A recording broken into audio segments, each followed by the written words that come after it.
honestly. You need money from Elon Musk in order to get elected Prime Minister of Great Britain. That's the bottom line.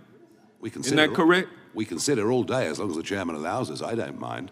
I had a very public falling out with Elon Musk. But you're still trying to get some money from him, though. Over a political issue. It's not about the prior disputes. I'm sorry, you're trying to ingratiate. Farage, grilled by US Congressman, called a fringe Trump groupie begging Silicon Valley cash. Watch the Brexit lion roar back and torch the globalist script. Donald Trump's campaign benefited to the extent of $250 million from Elon Musk. Well, I mean, how much? You are familiar with that, correct? How much did Mr. Zuckerberg give to the Democrats? I mean, this is what happens, and people are. Well, he didn't give any money on Musk. Let me be clear. To the Democrats. He was sitting behind Trump with the rest of the tech bros, and you are here today to impress all of those tech bros, including Elon Musk. Isn't that correct? I'm going to answer your question very, very honestly. You need money from Elon Musk in order to get elected Prime Minister of Great Britain. That's the bottom line. Isn't that correct? We consider all day, as long as the chairman allows us. I don't mind. I had a very public falling out with Elon Musk. But you're still trying to get some money from him, though. Over a political issue. It's not about the prior disputes. I'm sorry, you're trying to ingratiate yourself with the tech bros by coming over here and trying to. Can I get a cup of coffee or something? And you're arguing. We'll be here a long time. What you're arguing is that the citizens of Great Britain should pay a tariff if these tech companies are not allowed to violate the laws of Great Britain. No, I'm not. That was a falsehood put out by the British Prime Minister today. You didn't say in your Prime Minister's questions. I have never. In your statement. I have never suggested any of the kind. You don't call My statement for tariffs is very clear. as tools to force statement is Great very Britain. clear. My statement is very. You are not calling for. It might surprise you. You are not calling for. It might surprise you to know tariffs and trade sanctions.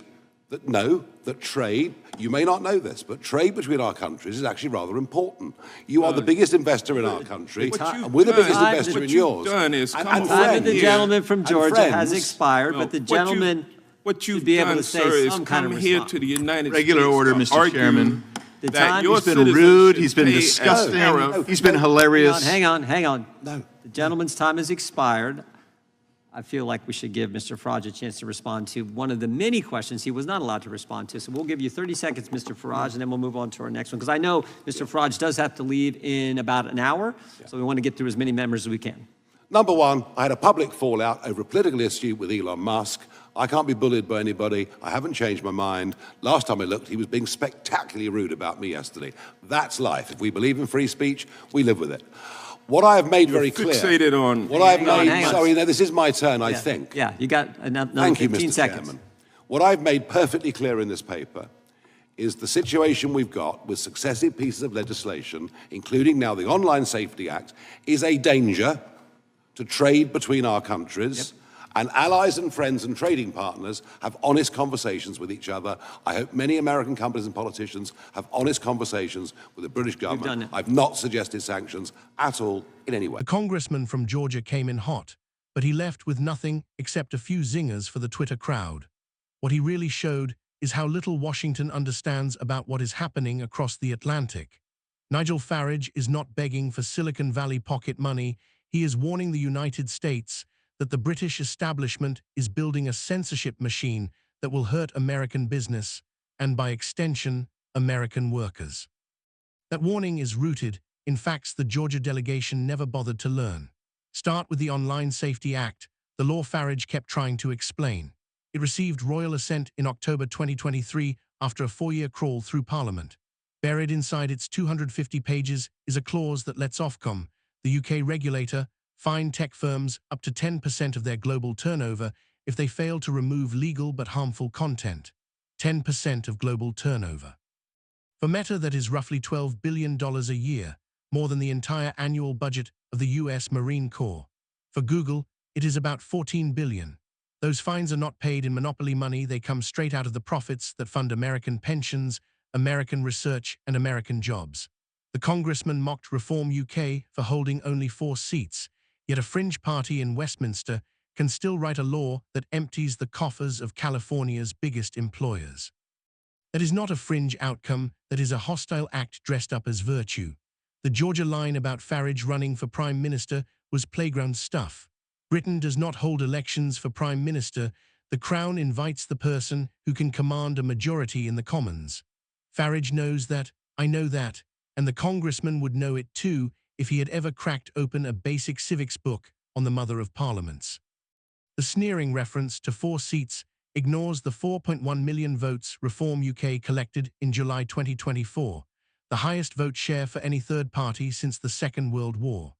Those voters are not on the dole, they are farmers in Shropshire, welders in Teesside and taxi drivers in Leeds who watched Labour and the Tories conspire to keep net zero timelines that will shut their factories and raise their fuel bills. They sent 4 MPs to Westminster, but they also sent a signal: if you ignore us, we will replace you. The same signal flew across America in 2016 and will fly again in 2024. Dismiss it at your peril. Now to the money question. The congressman thinks Farage needs Elon Musk to bankroll a British election. He should check the Electoral Commission rules. Foreign citizens are barred from donating a single pound to UK parties.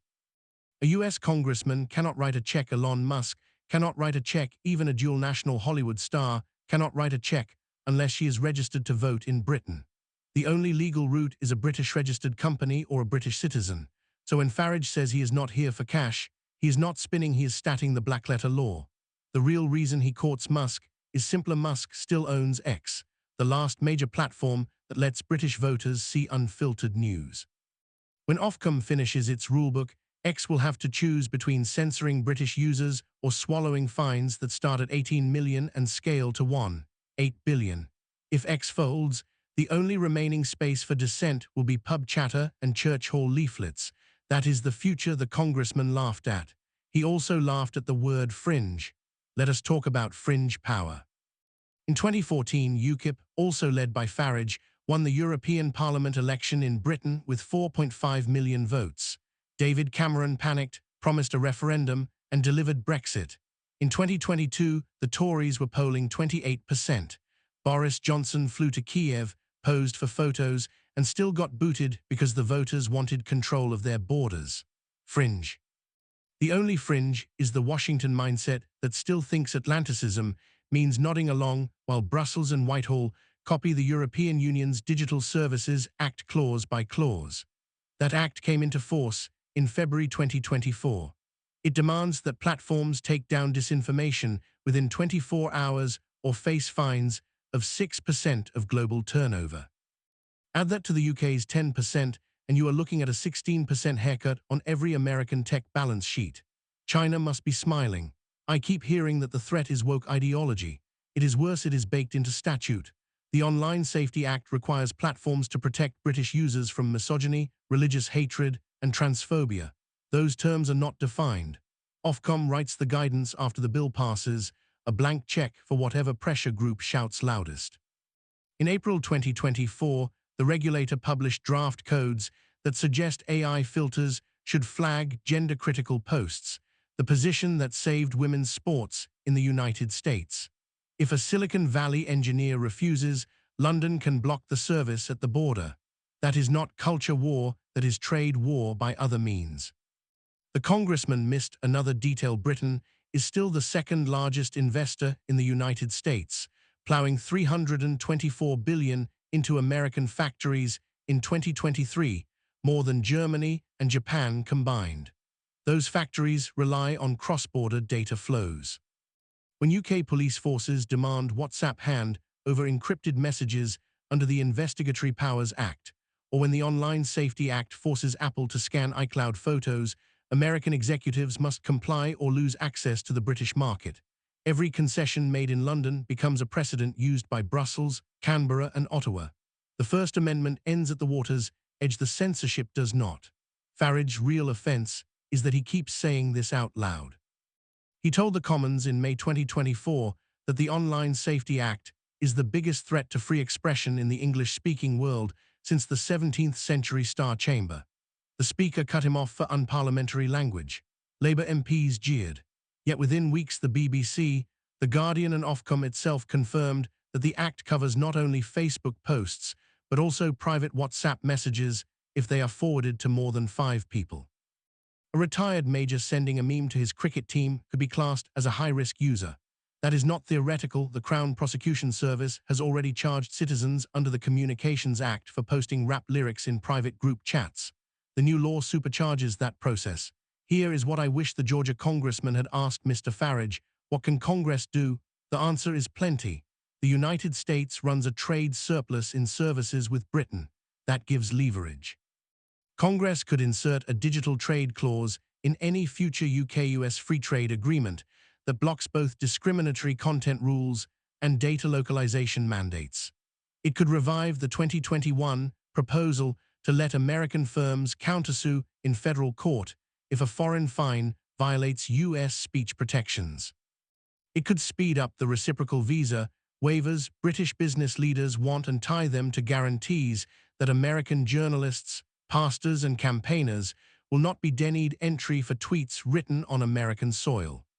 Most of all, it could stop treating British conservatives as embarrassing cousins. When Sula Braverman warns that multicultural dogma is strangling British policing, she is not auditioning for Fox. She is describing the same failure that turned Rotherham into a rape camp for 1,400 girls. When Kemi Badenoch says biological sex is real, she is defending the same science that keeps American girls safe in their own locker rooms. These are not fringe views, they are the quiet majority in every pub, church and working men's club between Land's End and the Humber. The congressman ended with a sneer, good luck on your race. He still does not grasp that the race is not Farage alone.